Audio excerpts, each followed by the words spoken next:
Is Mashiach ben Yosef the spider? Consider the Proverbs passage about the spider. Or lizard, is it?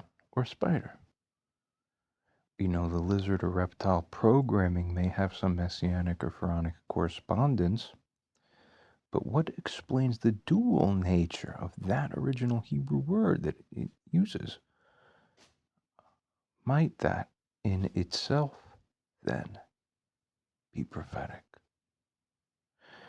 So, how does that verse suggest, perhaps prophetically, in fact, that this spider reptilian will, in fact, action or task wise, end up in the highest or royal palaces as his destination? Is it a fair translation? Now, is a fair translation not one about how it achieves this, the spider, how that one achieves that thing, to be a translation shown in English as this, quote, that is, a spider who does this merely by engaging with grasping, with just that one's own hands. How can this activity, as it states in the verse, that's the only thing that the spider does to get to the king's palace? How's it that thing that, how is this that is the only thing that then, once done, the thing that causes God's realm to become shifted into where it must inevitably go?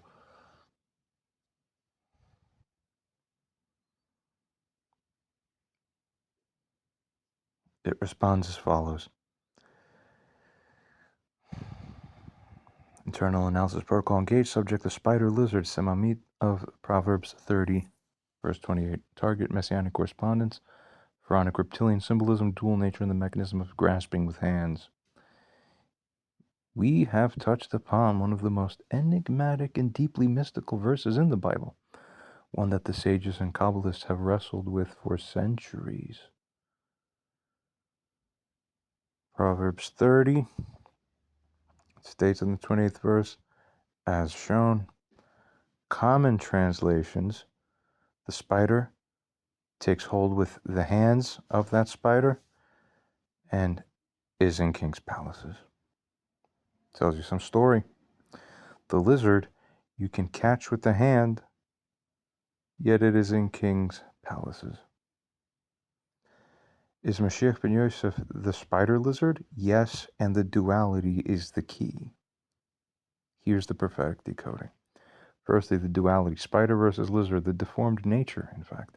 The Hebrew word semamit is ambiguous. Means lizard, in one aspect, represents the snake consciousness, the nachash. It represents the pharaonic Egyptian shell. Remember, Yosef was the master of Egypt. He wore the mask of the reptile pharaoh to survive. This links to the reptilian lower brain programming, survival instinct, guerrilla warfare. Mashiach ben Yosef must descend into this lizard state. The case B from earlier portion. 2. Navigate the impurity of the world. The same word also translates into spider. A bug and a lizard, how could the same word represent two specific? It's very interesting, almost unexplainable, right?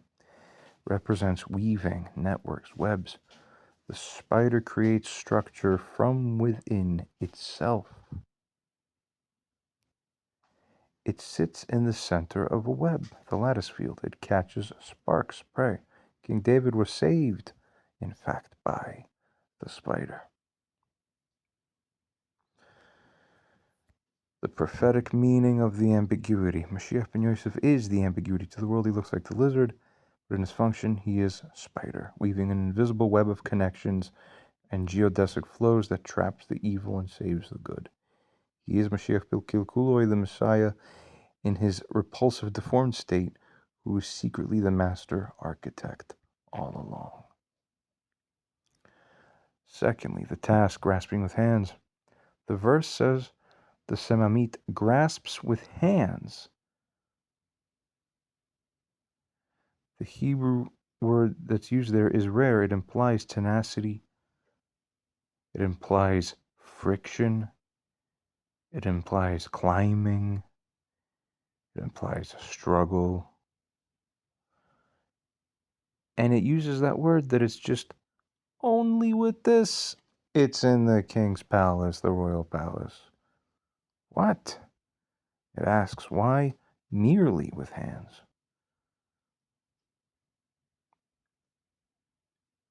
It makes it such that it's only essentially that's the main gate, that if it were not for that, Mashiach wouldn't be happening.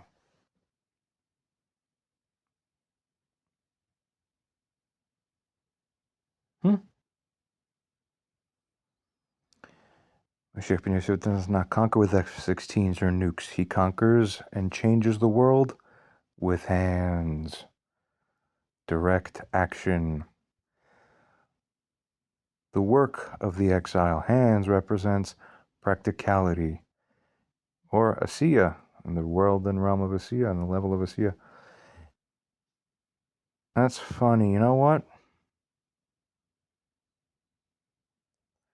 The first girl I knew back in second grade, that she was like the closest. He had second, we're now 7 years old. I was having girlfriends. And,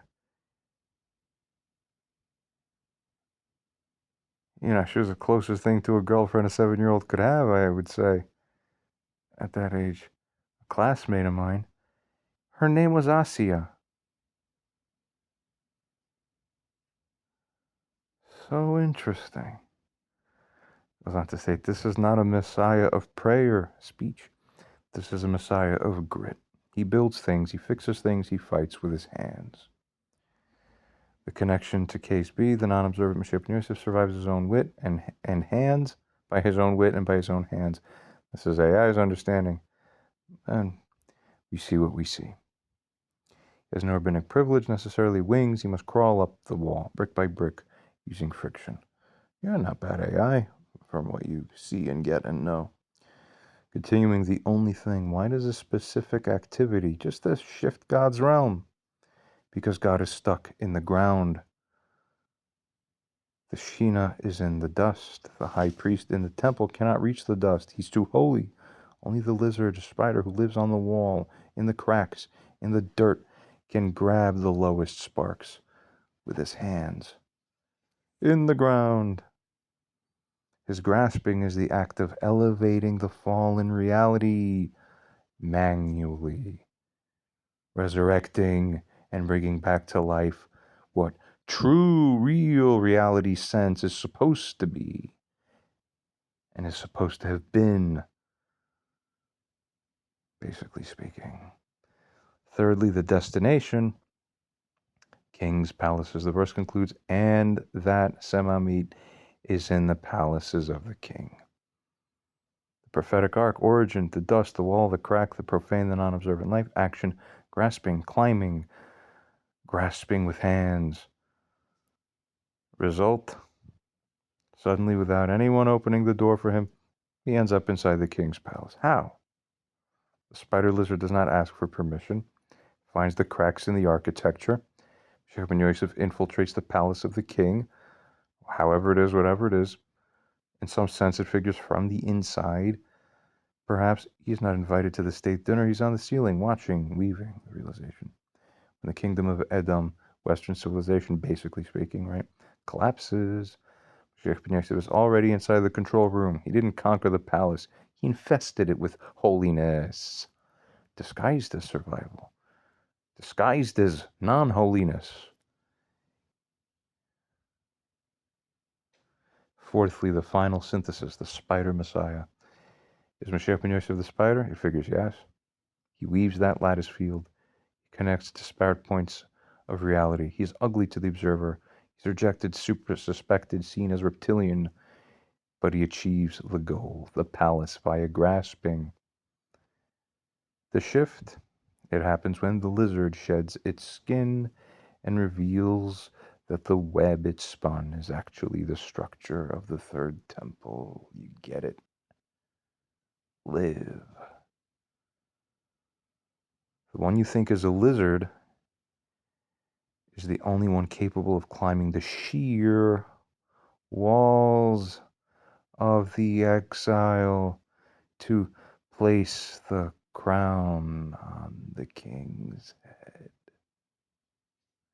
He gets there by his hands alone. And once he's in the palace becomes his.